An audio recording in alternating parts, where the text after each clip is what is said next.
Andy, your work is about ecopsychology. Do you want to talk a little bit about what that means?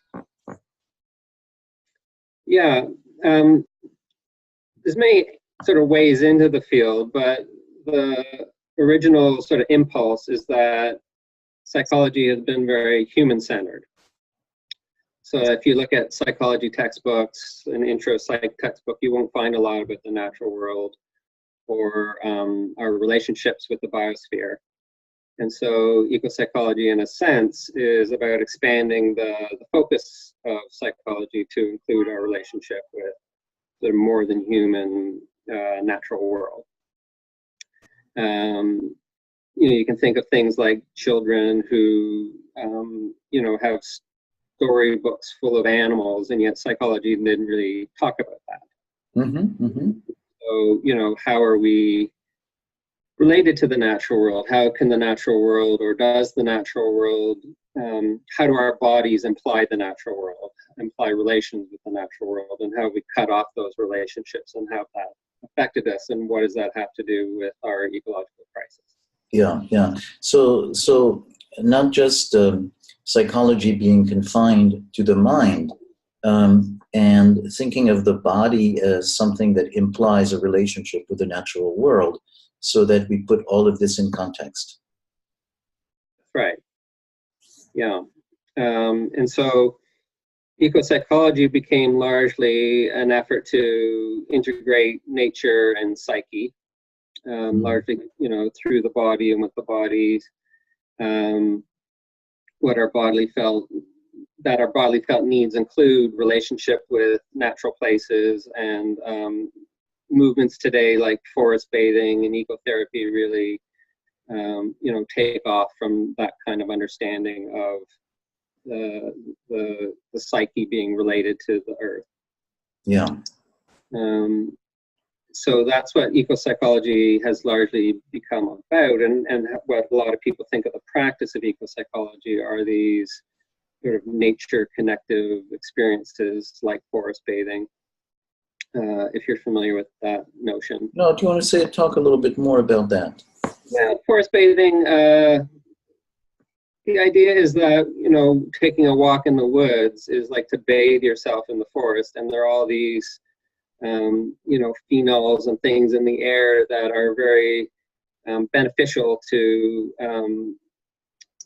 our minds and our bodies. And so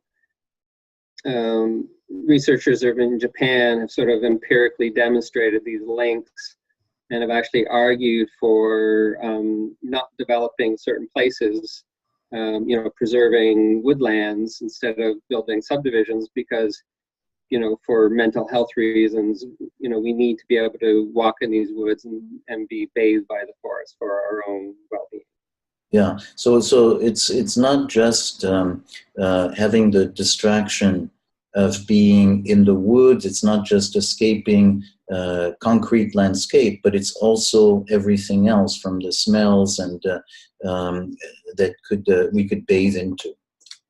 Right. So it's sort of more positive effect rather than just getting away from something.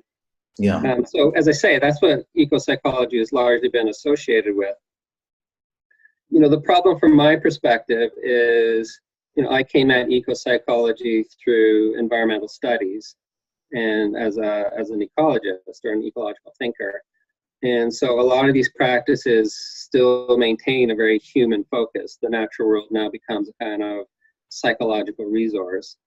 And it's not to say that those connections aren't true and real, but the scope is still limited, and we're still not making connections through the kind of society we have. We're linking psyche and nature, but not linking psyche, nature, and society. So I'm not sure I followed you there. You're talking about something that is essentially human-centered, as opposed to have a sense of the whole context? That's right. Yeah, the whole context, meaning a kind of whole that includes not just the terms psyche and nature, but also the terms society, because we live in a society that produces wealth through exploiting the natural world and including human nature, the exploitation of labor and creating divisions, social divisions and polarizations that kind of treat a large part of humanity as kind of like a resource to be exploited. Yeah. So we have that triangle of that's right. Human beings, nature, and human beings evolve to be in nature, and human beings live in society, and there's that tension between what we evolve to be and where we live. That's right. And so if you start making connections between psyche and nature, and you start developing an understanding of human nature and how that connects to the more than human natural world, that starts implying a totally different kind of society than we have right now. Mm-hmm. And it creates a sort of a critical framework for understanding what's got wrong in our society.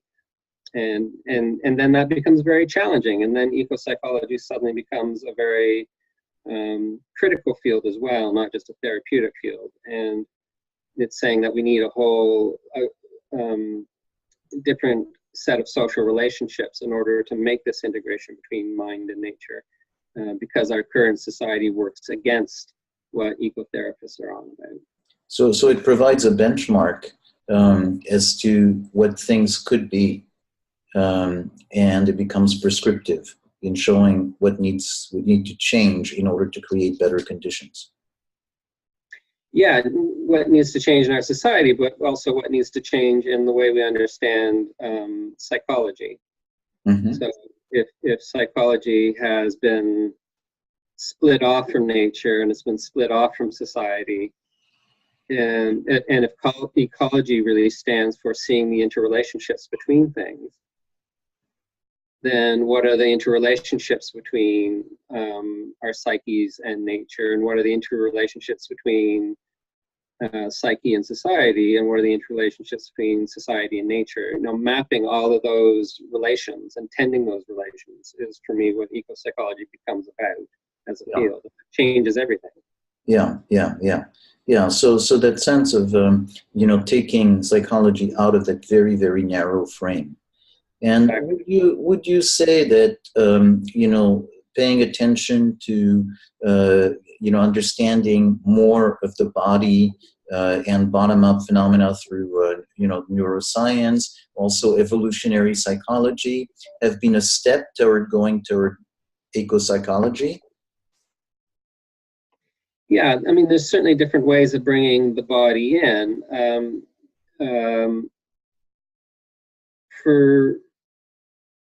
Our body is nature. We're nature too. Mm-hmm. And so there's any different ways of talking about the body and then linking that to ecopsychology, because that's our nature. So in terms of, interpersonal neurobiology, that's a way of saying that,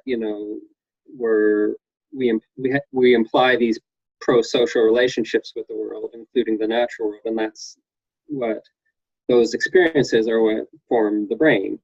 Yeah. My approach comes out of a background in sort of experiential therapies and Buddhist psychology and phenomenology, philosophical phenomenology, body-centered forms of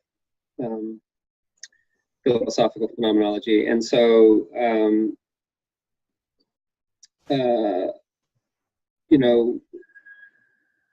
thinking about where we're at with the body, I think there's a philosopher, David Abram, who talks a lot about how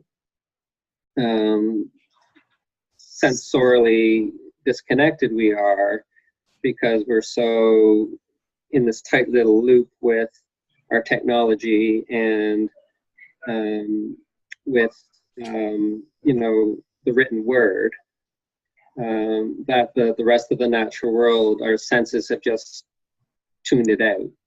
Right. So we're not just talking about our intense connection to cell phones, but it goes also to the written world. And so we're more connected to a conceptual world than an experiential world. Yeah, I mean, David Abrams got this nice phrase, the body's world. And when we when we tune back into the body and the body's world, then the rest of the natural world just sort of comes alive, and we start to form relations, once we enter the body's world. And so in some senses, we have to make a discipline or a practice out of,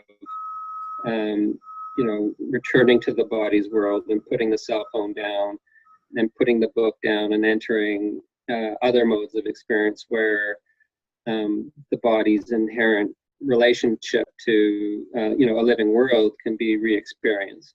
Mm-hmm, mm-hmm. Yeah. So I'm kind of belaboring the obvious in repeating this, but it seems that the big part is for those of us who do somatic psychotherapy, pay attention to the body. Maybe we don't pay as much attention to the idea that paying attention to the body is a gateway to paying attention to our experienced relationship with the world. Yeah, I think that's right. And, that's an example of the human-centeredness of psychology, where we're, quite skilled in the subtleties of,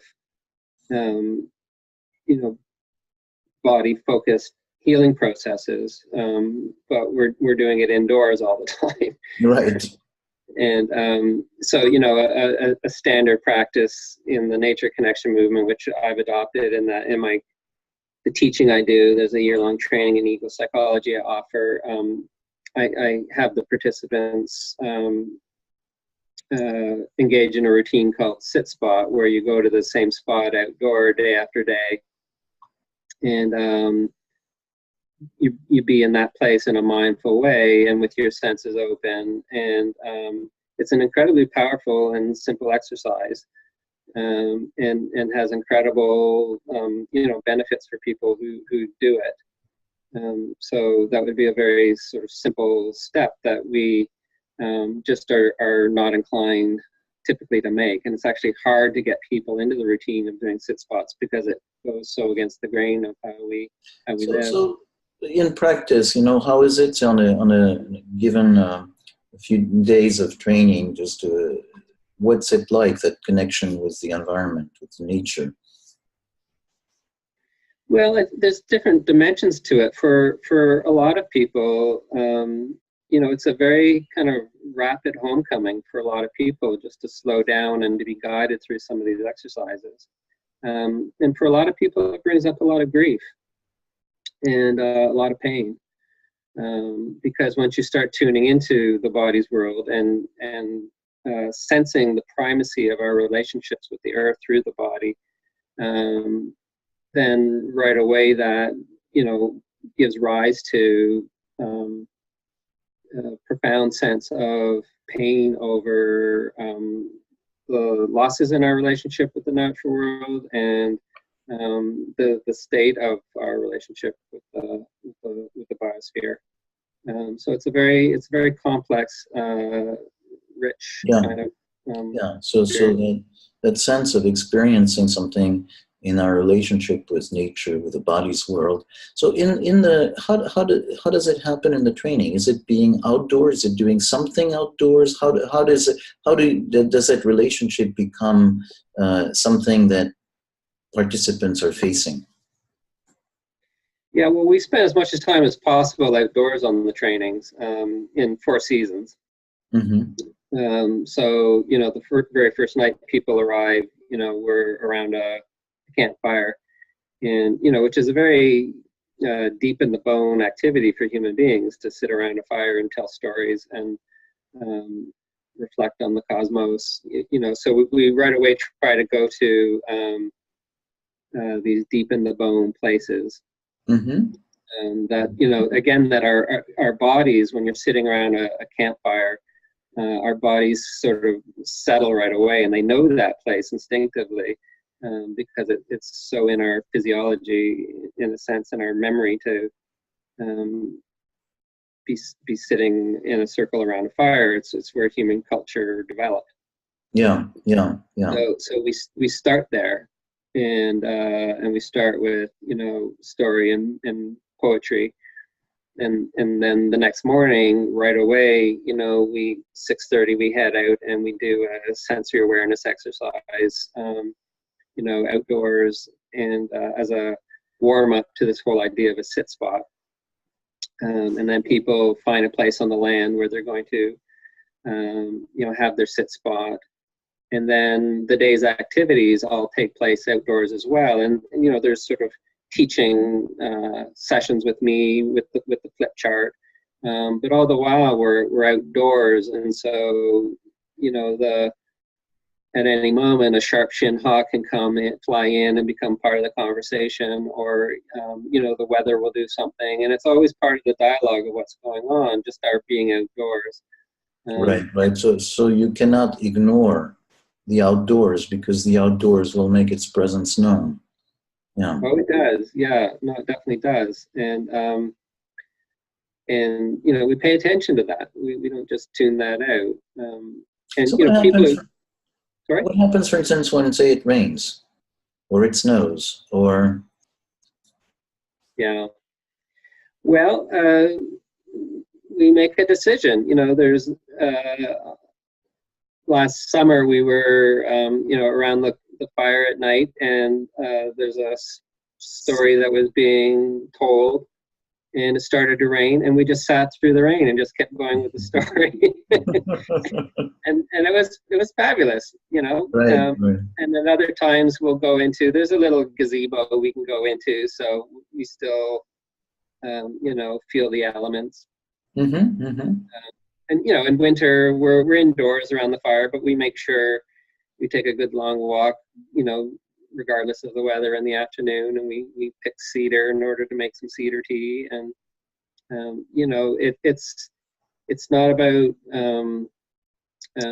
what's the expression? There's a fellow named Martin Shaw who talks about the difference between comfort and shelter. And it's fine to seek shelter, but we can get ourselves too comfortable, and then we lose touch with the elements and with our elemental nature. Right. So we make sure we're in the place of shelter, but not comfort. Right. So you're not avoiding the relationship with nature in order to make comfort a priority. Yeah.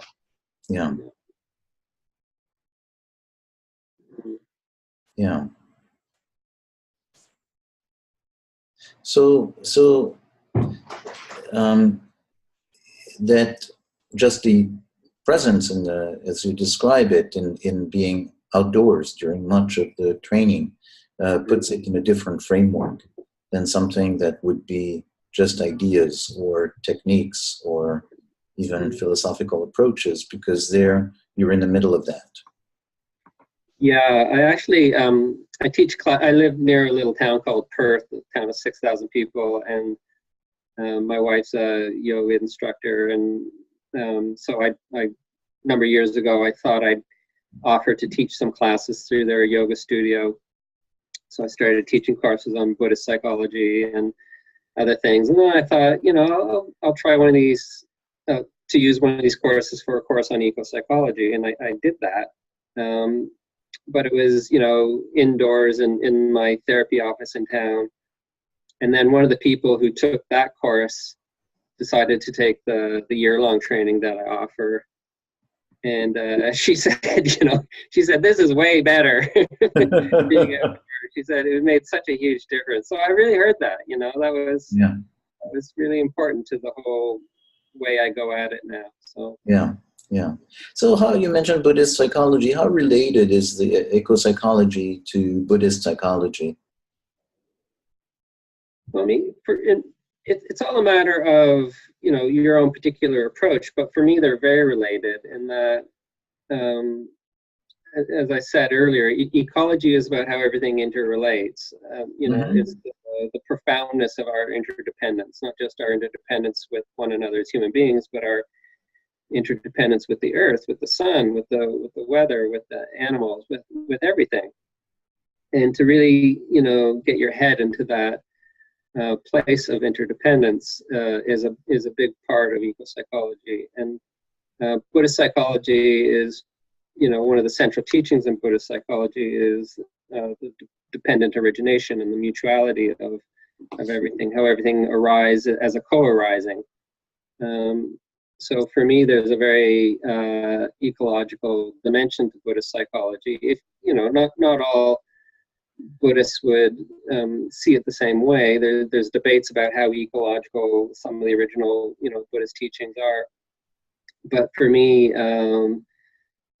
Buddhist psychology is very compatible with ecopsychology, and it circles around nicely to some of the critical points I was making earlier, in that there's just some very simple Buddhist teachings that for instance,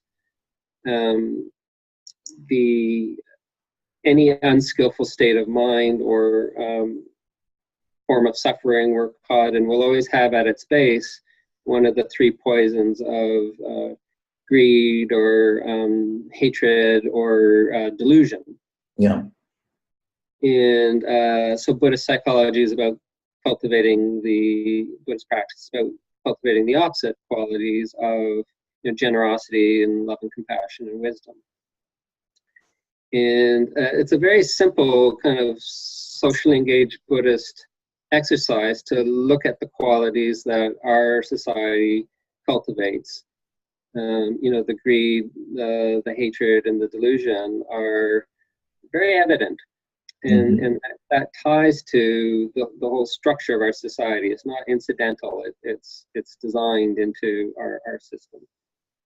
Yeah. And, we're seeing that delusion, profoundly, in the political system right now. We have a whole economic system that's based on self-centeredness and greed. And so if you really get the Buddhist teachings and then you look at our society, it offers a profound critical lens on our society, just like that. It's just a very, aha kind of moment when you see it. It's just very simple.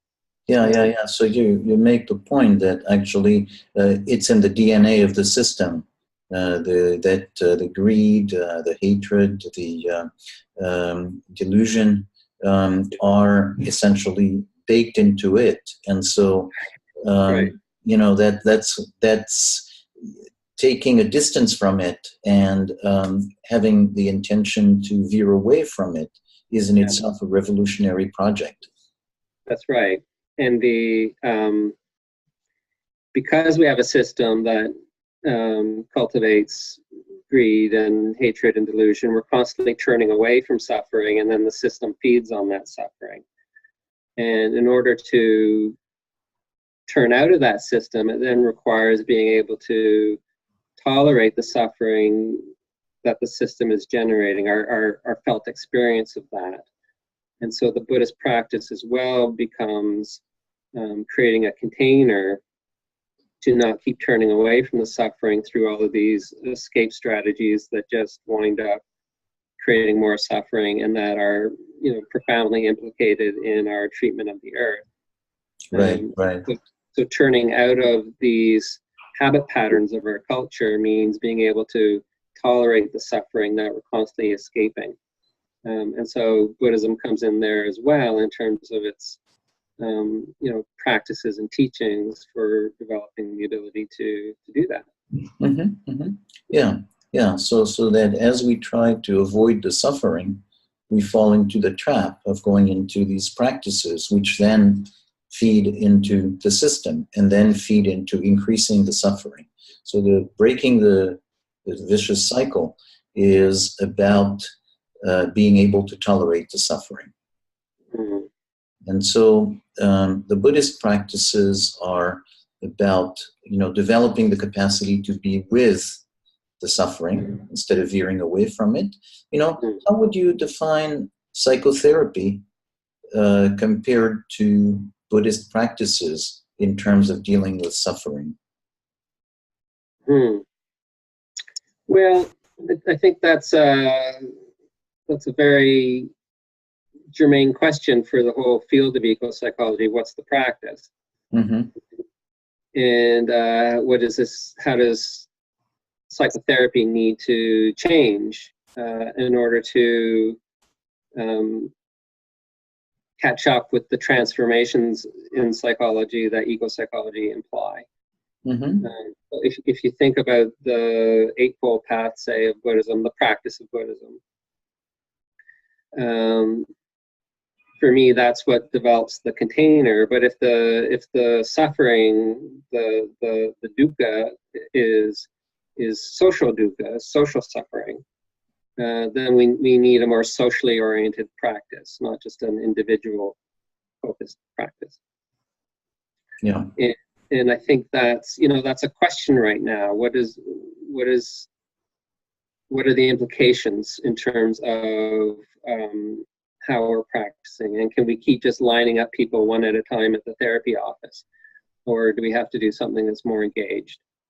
And so, the work I'm doing is, I'm trying to work in my community and teach these courses and develop more sort of collective ways of thinking about the times we're in, and how we need to be working together and holding the suffering and developing the inner work skills in a way that builds capacity within the community and makes us into culture makers, as a way of being in these times together in a way that can still make some beauty, and that can form interrelationships that go outside the therapy office. Yeah.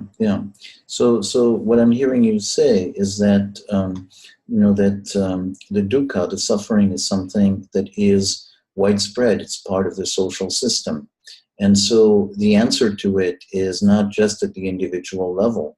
And in a way, contemplating it is a challenge of saying, what am I doing, not just at the individual level, but what am I doing vis-a-vis the world? And your own response is to say that you're training people into this approach to contribute to spreading the way to deal with it. Yeah, so it becomes a community building exercise, a sangha building exercise, a way of taking back the powers of making culture and livelihood together, and overcoming these disconnections between psyche and society and nature that I was talking about at the top of the talk. What does that look like in practice? And a lot of this is really early days, and so we're sorting it out. But these are the questions I'm holding. Yeah. But so that sense of in order to do something, it's you need to break the isolation. Definitely. It has to be that sense of community, because it's something that's so much larger. Yeah. And so, in terms of your practice as a therapist, seeing clients, how does this affect your practice? Is this something that it's about changing you and then changing the way you relate to clients? Or is there some things that you would do that a more traditional therapist or a body-oriented therapist or an experiential therapist would not do, that you do because of that focus on ecopsychology? Yeah, it's kind of a complicated answer I'd want to give. I'm in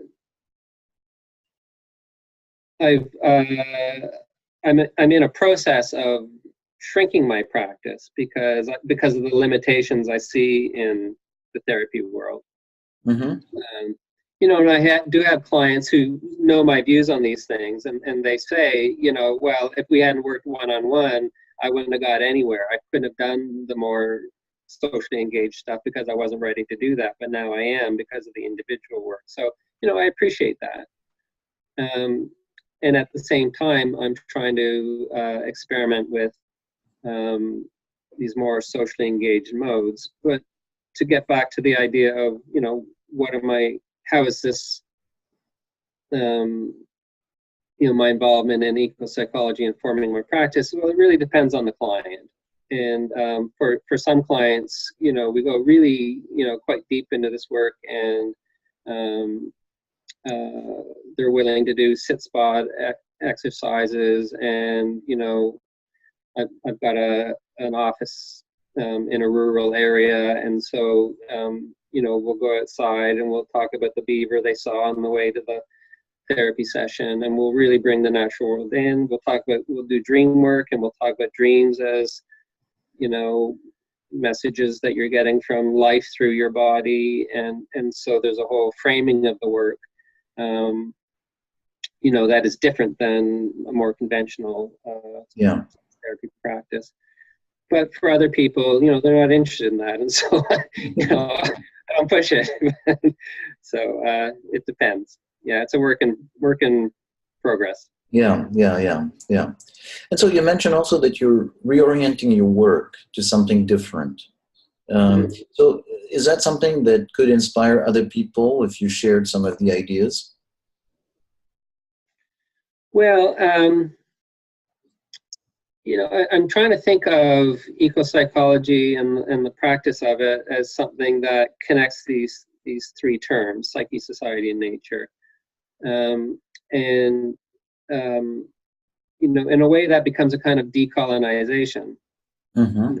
Say that the capitalist system is a system that colonizes our lives, that takes over our minds and our livelihoods, and in this sense,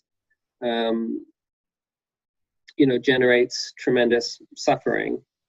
And I make a distinction between indigenous colonization and decolonization processes, and this kind of colonization through the kind of economic systems that we have. The term I use for that is system colonization versus indigenous colonization, because these are very important distinctions, I think, as we go forward. But in some sense, the practice for me is becoming a practice of decolonization, which is really about reclaiming our lives back from the system. And so colonized by the system by virtue of living under the system, and that sense of reclaiming our lives. And reconnecting, reclaiming our relationship with life and with one another and with spirit, and in these ways that go very much against this is another way Buddhism comes in, because the Buddha said everything I teach goes against the current. He was very radical that way, and so I think that's very much the spirit of ecopsychology, that if we live in a culture that is very much geared against life, and we're trying to reclaim our relationship with life, then we're going to have to keep experimenting with how we do this, and it's going to mean going against the stream of our culture. Yeah. So that's the general spirit of what I'm up to. So in a practical way, how you do that is through your teaching. Yeah, and the teaching, but also one of the classes I teach is called Giving Psychotherapy Away, right? So I'm trying to take these all the things that we learn as therapists and offer them back to the community, and as I say, build the capacity in the community so that healing and forming relationships that are skillful isn't something that's just limited to therapists. And so the healing and culture building capacities are sort of returned to the community rather than held by certain people who make a living that way. Right. So so just it's an empowerment by sharing the skills.